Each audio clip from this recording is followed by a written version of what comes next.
associate Spencer and Fool break into the Robesons' house by using Spencer to pose as a municipal worker. The Robesons leave the home shortly, but Spencer does not return. Fool and Leroy break into the house to look for Spencer, and Fool finds his dead body and a large group of strange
lion creeps me out the most. Ugh, I don't know why. Is this film cursed? I don't know. But anyway, Dorothy lives with her dog, Toto, on a Kansas farm belonging to her Aunt Em and Uncle Henry.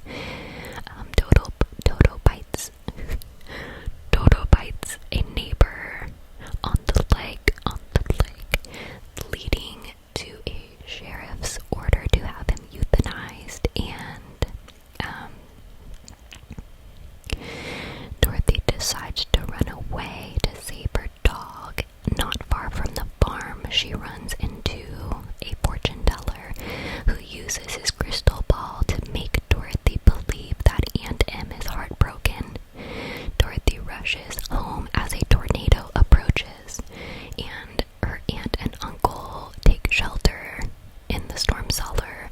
Dorothy has to seek shelter in her bedroom, where the window is blown in and hits her in the head, knocking her unconscious. The house is sent